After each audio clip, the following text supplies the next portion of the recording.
하나님께 소망을 두는 것이 복되도다. 누가복음 1장의 말씀입니다.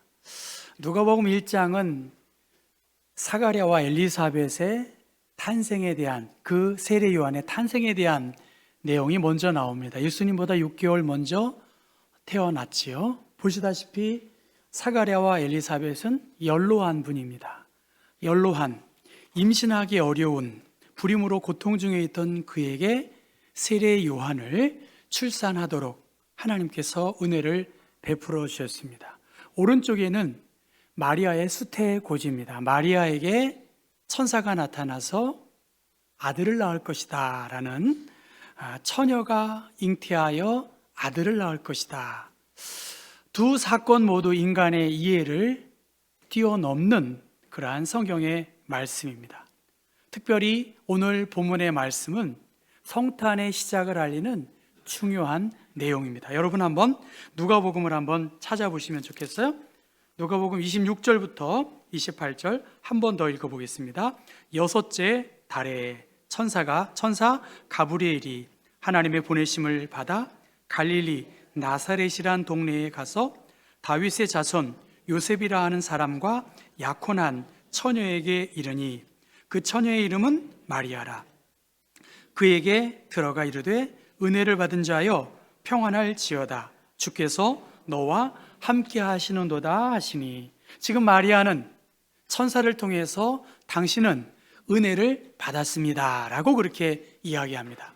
여기서 마리아가 은혜를 받았다는 것은 마리아가 남다르고 탁월하고 아주 뛰어나서 천사로부터 이 음성을 들은 것이 아니라 하나님의 절대적인 은혜 안에서 이미 그가 택함을 받은 것입니다. 이 소식을 듣고 마리아는 당황해야 합니다. 놀래야 합니다. 이런 인사가 어찌함인가 생각할 때 30절부터 33절 한 번 더 읽을까요? 천사가 이르되 마리아여 무서워하지 말라. 내가 하나님께 은혜를 입었느니라. 보라, 내가 잉태하여 아들을 낳으리니 그 이름을 예수라 하라. 그가 큰 자가 되고 지극히 높으신 이의 아들이라 일컬어질 것이요 주 하나님께서 그 조상 다윗의 왕위를 그에게 주시리니 영원히 야곱의 집을 왕으로 다스리실 것이며 그 나라가 무궁하리라. 이러한 놀라운 천사의 음성을 전해 듣고 34절의 말씀 무엇이라고 말하지요? 나는 남자를 알지 못합니다. 나는 남자와 어떤 관계를 맺지 않은 사람입니다. 어떻게 나에게 이러한 일이 있을 수 있겠습니까? 라고 말할 때 35절부터 37절 읽습니다. 천사가 대답하여 이르되 성령이 내게 임하시고 지극히 높으신 이의 능력이 너를 덮으시리니 이러므로 나실 바 거룩한 이는 하나님의 아들이라 일컬어지리라. 보라, 내 친족 엘리사벳도 늙어서 아들을 배었느니라. 보래 임신하지 못한다고 알려진 이가 이미 6달이 되었나니. 그 다음, 대저 하나님의 모든 말씀은 능하지 못하심이 없느니라.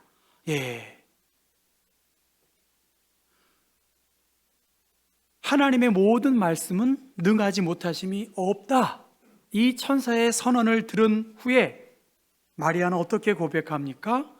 주의 여정이오니 말씀대로 내게 이루어지이다 라고 하나님의 말씀을 신뢰함으로 자신의 삶을 맡겼습니다.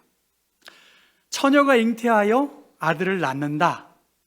그리고 저 엘리사벳, 그리고 사가랴, 불임의 이야기, 그리고 예수께서 십자가에 죽으신 것이 우리를 구원하게 하는 하나님의 은혜였다라고 하는 것, 이것이 성경이 일관된 내용입니다.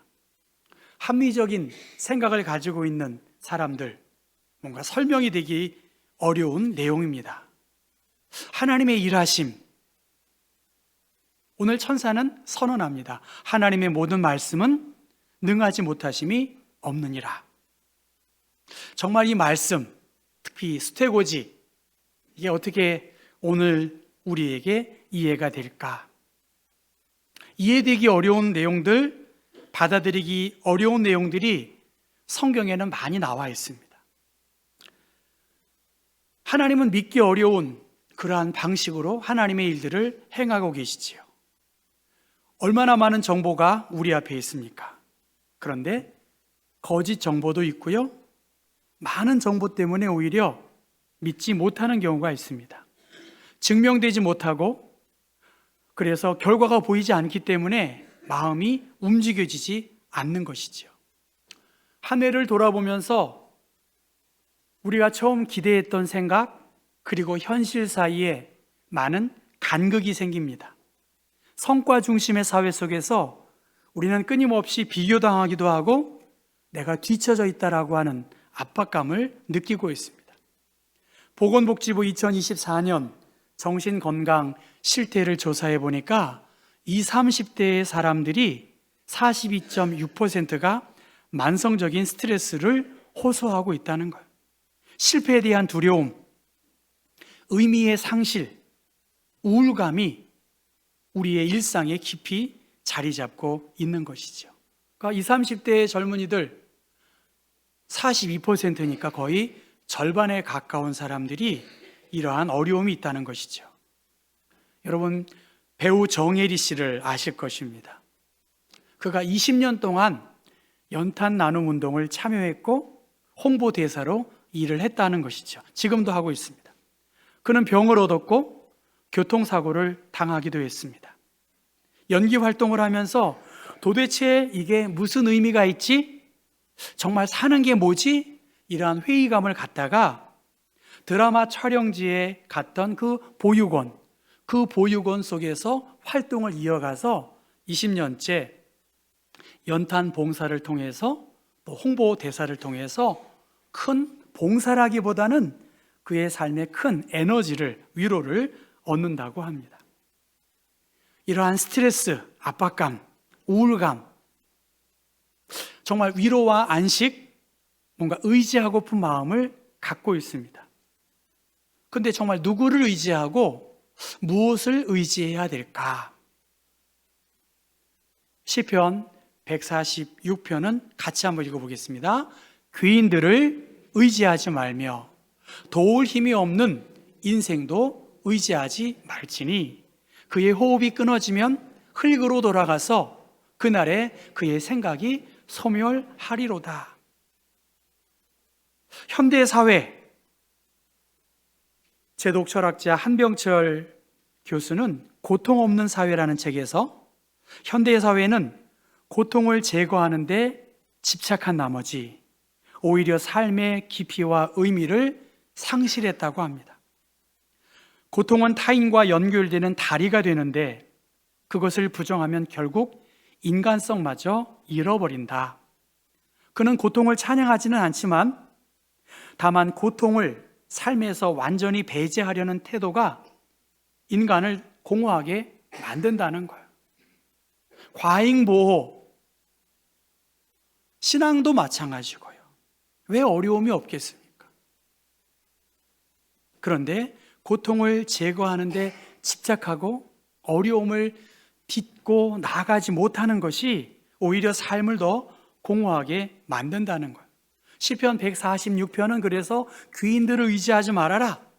권력자들, 성취를 많이 이룬 사람들, 능력이 있는 사람들, 안정된 시스템, 그 잘 나가던 사람들도 호흡이 끊어지면 흙으로 돌아갈 수밖에 없는 존재이지만 하나님은 시간이 흘러도 하나님의 절대 능력과 사랑, 그 긍휼하심이 변함이 없기 때문에 그 영원하신 하나님에게 소망을 두어야 한다.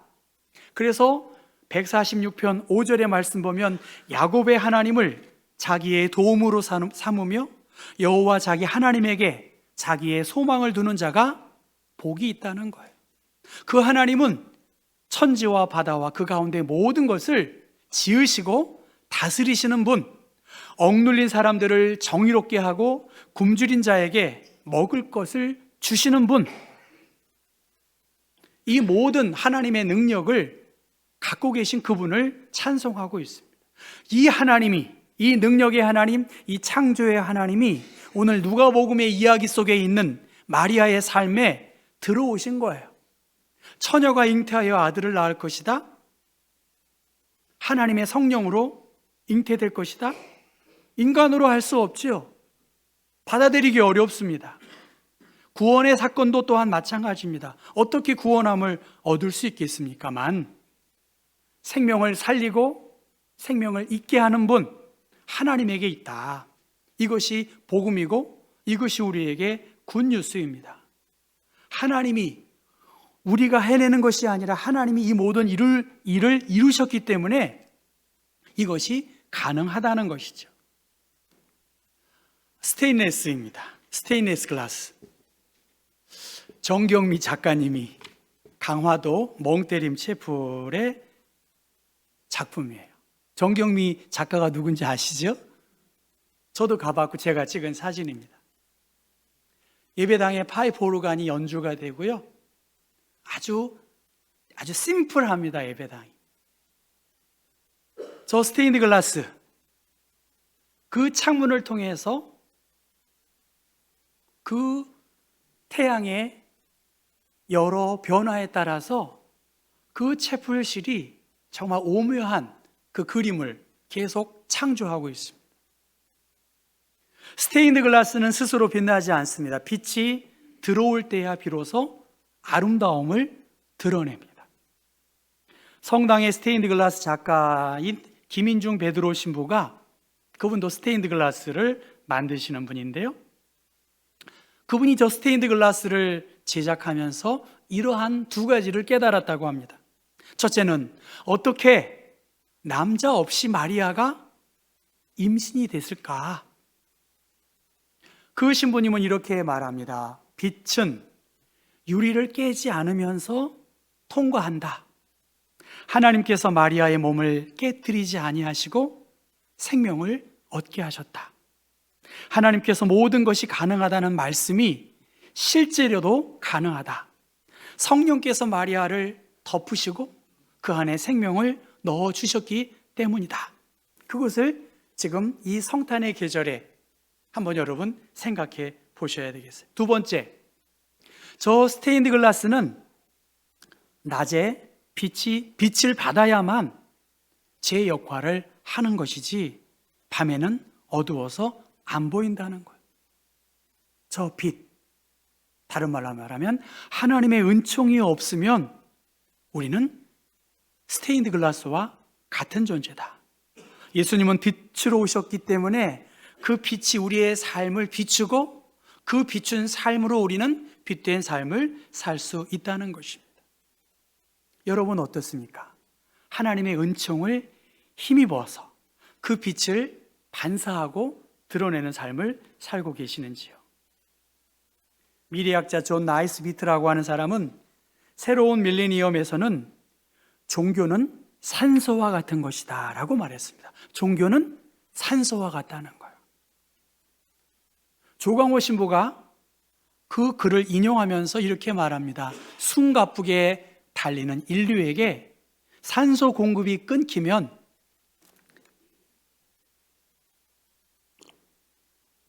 결국 쓰러지고 맙니다. 종교는 산소가 된다는 것이죠. 종교가 산소가 된다는 것은 단지 위로의 말 몇 마디를 건네는 수준이 아니다.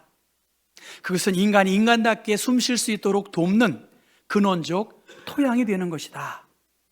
그게 종교라는 거예요. 그게 믿음이라는 거예요. 종교가 체제나 제도라는 틀 안에서 스스로를 지키려 할 때 그것이 더 이상 산소를 내뿜는 숲이 될 수가 없다. 빛의 속도로 발전하는 세상 속에서 인간만이 빛보다 더 깊은 사랑과 자비를 품어야 한다. 종교는 산소처럼 그 사랑과 자비를 공급하는 숨결이 되어야 한다. 기술은 우리에게 빠름을 주었지만 신앙은 우리에게 멈춤과 기다림 그리고 영혼을 준다라고 그렇게 말했습니다. 오늘 우리들은 주의를 지킵니다. 안식하기 위해 이 시간 모였어요. 멈추는 거지요. 멈춤입니다. 멈춤, 그리고 대림절 넷째 주일 기다림입니다. 기다림과 소망 안의 시간, 그리고 이 시간은 하나님과 이어지는 영혼 속에 살아가고 있는 것이지요. 우리 교회 스테인드 글라스가 있습니다. 지난 주 중에 부목사님이랑 올라가서 등을 바꿨거든요. 물론 저 지붕도 올라가 본 적이 있었지만 그렇게 빛이 들어오는 공간이 많지 않아요. 이 시간도 사실은 이 스테인드 글라스가 환히 비치지 않아요.